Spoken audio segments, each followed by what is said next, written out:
But anyhow, I am amazed, ladies and gentlemen, at the deft touch of President-elect Donald Trump. First of all, he has named Nikki Haley. Now, Nikki Haley is a brilliant governor. She comes from a Hindu background, born-again Christian, very intelligent, very articulate.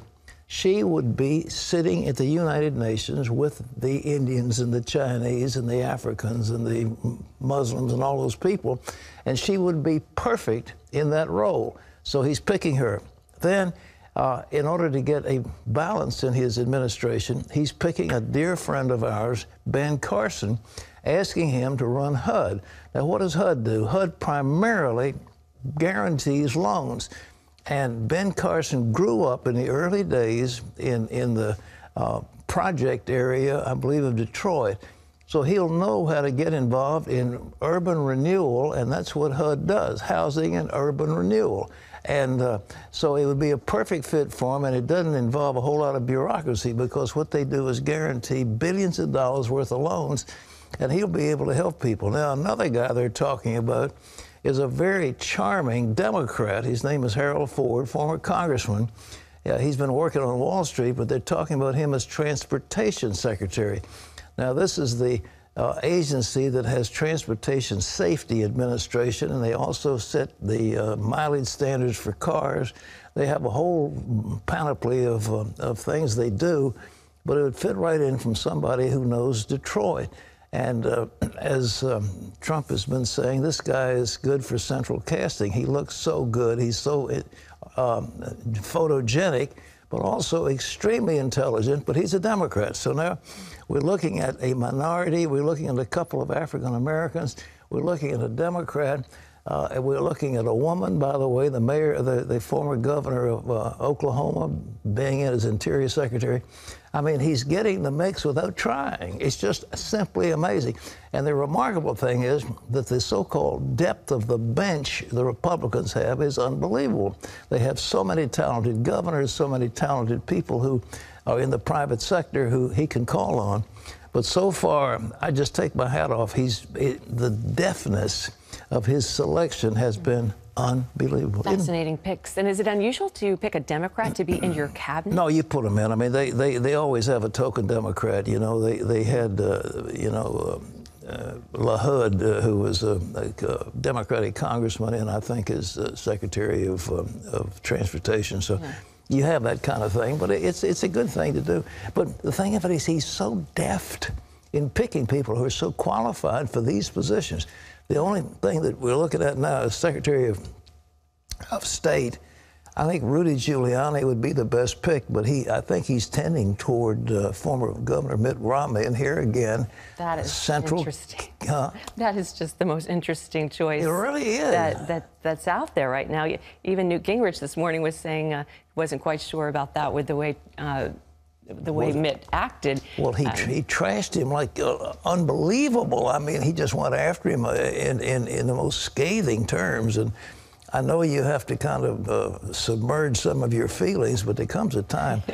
I really, Mitt's a good friend. He was here on several occasions, and he's a very fine man. And, boy, you talk about central casting. He is one handsome guy. He's a tremendous businessman. But I just think Giuliani would be better. But they'll put Giuliani in charge of Homeland Security, which is a monstrosity. And if he has any sense, he'll tear that thing apart. They have the Secret Service. They're in trouble because the morale isn't good. The FEMA is a mess. And, you see some of the things, they jammed all those agencies together, and it should be broken apart. And but Giuliani's not going to do that, I don't imagine, but it needs to get done. So they're having fun, and Trump's now going to Mar-a-Lago and have a good weekend down in Florida at his beautiful estate. Yeah, but something else Trump has been talking about, Pat, is why he isn't interested in pursuing charges against Hillary Clinton, and he's getting support on his decision from a key political ally. Mark Martin has the story. President-elect Donald Trump has reportedly formally offered Ben Carson the job of heading up the Department of Housing and Urban Development. The Associated Press says Carson will consider the offer over Thanksgiving. Carson said on Monday's 700 Club that despite his desire to stay out of government, the Trump team was still talking to him. I don't want to work within the government. I've made that pretty clear. They're still working on me. The Washington Post and the Charleston Post and Courier reported that on another significant appointment, U.S. Ambassador to the United Nations, Trump selected South Carolina Governor Nikki Haley. Trump also spoke out about his former Democratic rival Hillary Clinton, telling the New York Times that continuing investigations into her activities would be very, very divisive for the country, although he did not rule it out. Possible cabinet pick former New York Mayor Rudy Giuliani said he understood Trump's position. Look, there's a tradition in American politics that after you win an election, you sort of put things behind you. And if that's the decision he reached, that's perfectly consistent with sort of a historical pattern of things come up, you say a lot of things, even some bad things might happen, and then you can sort of put it behind you in order to unite the nation. So if he made that decision, I would be supportive of it. I'd also be supportive of continuing the investigation. Trump heads into the Thanksgiving holiday with a head start on selecting his cabinet. And after his YouTube speech Monday night, the president-elect intends to keep on telling Washington and the American public what he plans to do once he takes office in January. Mark Martin, CBN News. It's amazing. You know, he was trashed so much he couldn't do it. He wasn't up to the job. His hand would be on the nuclear trigger. He is showing a balance and a magnanimity that's just extraordinary. And I tell you, he'll make a great president, and we're fortunate to have him.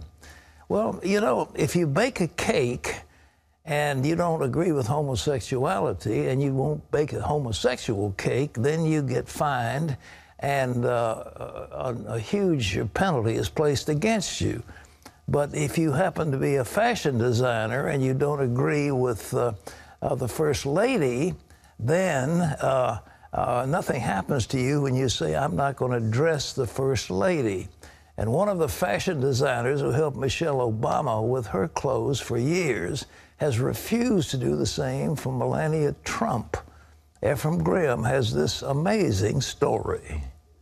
Pat, the designer says that she is so opposed to Melania's husband, President-elect Donald Trump, she in good conscience could not work with Melania. Thousands have tweeted their support of the designer. But as Jenna Browder reports, critics say that opens them up to charges of hypocrisy.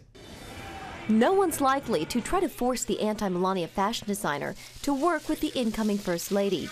But religious liberties defender Ryan Anderson wonders why florists and cake makers who oppose providing their products to gay weddings don't get the same kind of hands-off treatment. The double standard here is really amazing. So liberals who have conscientious concerns and artistic talents don't have to lend their artistic gifts and talents to celebrate messages that conflict with their beliefs. But conservatives, they're called bigots and discriminators, and they're going to be forced under massive government fines to use their artistic services to celebrate things that they don't believe in. Some say vendors who won't service a gay wedding are practicing discrimination, just like lunch counters refusing to serve African Americans in the Jim Crow days. So in every case that we know of, every case that's made kind of the headlines, these were professionals who had no problem serving gay and lesbian customers. Their only conscientious concern was that they couldn't do a same-sex wedding. They couldn't be the wedding photographer, they couldn't bake the wedding cake, they couldn't do the wedding flowers. So thousands applaud a fashion designer for refusing to work with Melania Trump. Fines say those defending religious liberties. But maybe it's time, in that same spirit, to give a break to those vendors with biblical objections to gay marriage. Reporting in Washington, Jenna Browder, CBN News. This seems worse than a double standard, Pat. Of course it is, but I tell you what, any designer would be out of his mind not to be adorning the First Lady. She's absolutely gorgeous, and their creations will be seen all over the world. And these guys are going to be, you know, jumping over each other to get the commission to do her clothing. But you know, you must say that for Mrs. Obama. She has had dresses that were just stunning. I mean, it's just unbelievable. I don't know how much money they were spending on them or whether they got them for free, but it's one outfit after another. And you see the photographs after one another. For every event, she's got a new dress. It's unbelievable. So that guy, if he was doing it for free, he's out of a lot of money. If he was getting paid, he's getting paid a bundle. Ephraim. Pat, Americans will be doing more than digging into turkey for Thanksgiving tomorrow. They'll be praying as well. That is according to the 2016 MEOX Thanksgiving survey. When asked about saying grace before the feast, 56% of Americans say they always pray before the meal. 27% say they sometimes say a prayer. And 17% say praying just is not a part of their Thanksgiving tradition. Most of us know Pilgrims held the first Thanksgiving to celebrate surviving their first harsh winter. Another part of history, though, is fairly unknown.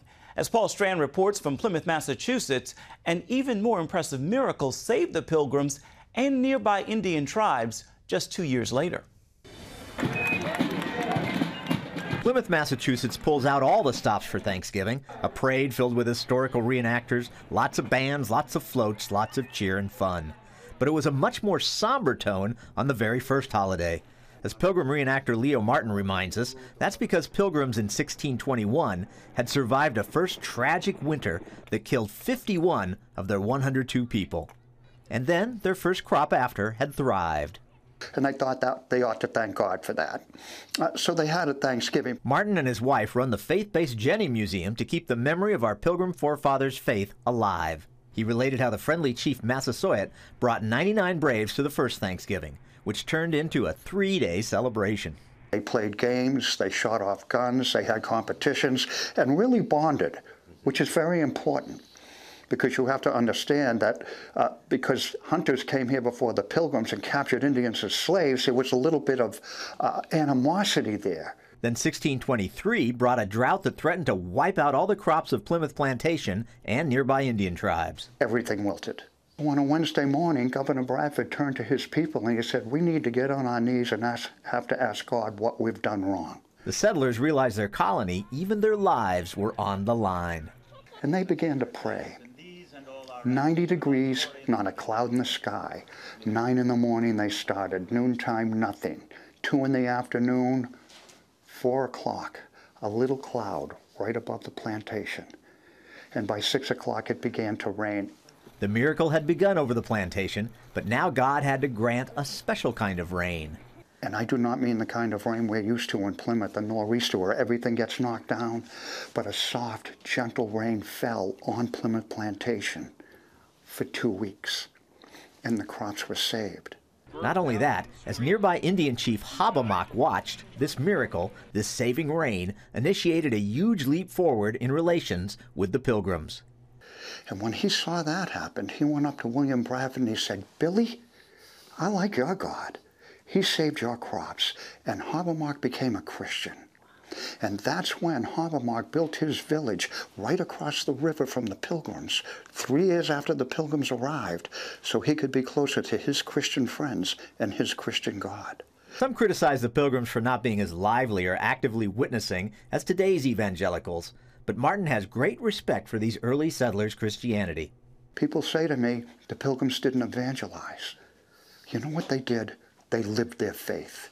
And when you live your faith, it makes an effect. It had an effect on Hobbamock. Paul Strand, CBN News, reporting from Plymouth, Massachusetts. That is amazing. Pat? You know, there's so many miracles at the start of this nation. I mean, it's just astounding. You go back into the Revolutionary War and the miracles that took place, clouds over Manhattan Island and so forth, that you just are amazed at what God had put his hand on this nation. It's been a nation that's been blessed of God. And the danger is that we're turning away from that as a people. And we have allowed the so-called elites to take away everything that pertains to Jesus Christ, to the Bible, to our faith in God.